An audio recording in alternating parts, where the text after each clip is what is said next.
حال ہی میں اسد شاہ کی والدہ نے پریس کانفرنس کی اور پریس کانفرنس کے دوران انہوں نے قرآن ہاتھ میں اٹھا کے کہا کہ میرا بیٹا بے گناہ ہے اور اس پر جھوٹا الزام لگایا جا رہا ہے۔ یہ ایک سازش کی گئی ہے، میرا بیٹا ایسا بالکل بھی نہیں ہے۔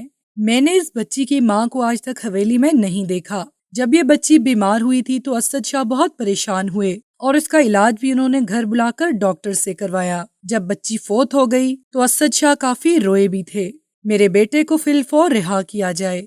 ان کا مزید کہنا تھا کہ زیادتی تو دور، پیر اسد شاہ تشدد میں بھی شامل نہیں ہیں۔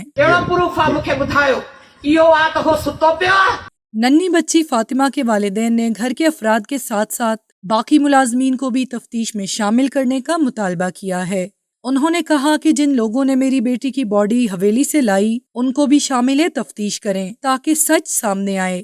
اس کے علاوہ فاطمہ کا کیس لڑنے والے وکیل نے انکشاف کیا ہے کہ اسد شاہ ڈارک ویب کے رکن ہیں اور یہ اس طرح کا پہلا کیس نہیں ہے۔ اس سے پہلے بھی اس طرح کے واقعات حویلی میں ہوتے رہتے ہیں اور انہیں اپنے اثر و رسوخ کا استعمال کر کے دبا دیا جاتا ہے۔ یہ بہت ہی زیادہ چونکا دینے والے انکشافات ہیں۔ وکیل نے مزید دعویٰ کیا کہ اسد شاہ کی بیوی بھی اس کے ساتھ ان کرتوتوں میں شامل ہے، اس لیے وہ فرار ہو چکی ہے۔ کہ لواحقین کہہ رہے ہیں کہ ہماری لڑکیاں بھی ان کی حویلی پہ گم ہو گئی ہیں۔ تاہم پولیس ذرائع نے کہا ہے کہ وہ خاتون ملک سے فرار نہیں ہوئی اور ہم نے منسٹری کو لکھ دیا ہے کہ اس کا نام ECL میں ڈالا جائے تاکہ اسے گرفتار کر کے شامل تفتیش کیا جائے۔ کچھ ذرائع کا یہ بھی کہنا ہے کہ یہ حویلی میں کافی عرصے سے ہو رہا تھا اور ان کا کہنا ہے کہ ایک اور لڑکی بھی حویلی سے کچھ عرصہ پہلے غائب ہوئی تھی۔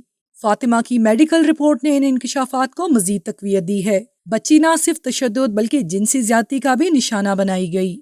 فاطمہ کی فیملی سے اب سیاسی اور سماجی شخصیات بھی رابطہ کر رہی ہیں اور ہر ممکن تعاون کی یقین دہانی کرا رہی ہیں۔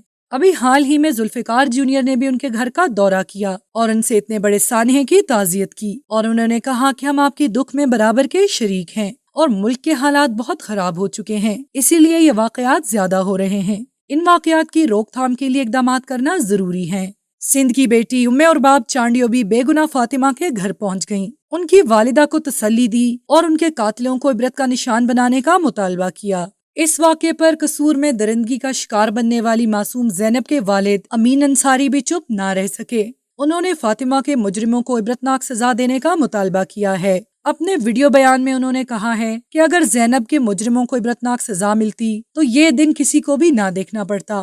انہوں نے کہا کہ معصوم فاطمہ کی میڈیکل رپورٹ دیکھ کر انسان کا دل دہل جاتا ہے اور یہ مجرم کسی بھی رحم کے قابل نہیں ہیں، انہیں عبرت کا نشانہ بنایا جائے۔ کہ اس مجرم کو نشانہ عبرت بنانے میں اللہ تعالیٰ ان کی مدد کرے۔ انہوں نے مزید کہا کہ فاطمہ کے والدین کے مطالبے کی حمایت کرتا ہوں کہ ملزموں کے گھر بلڈوز کیے جائیں۔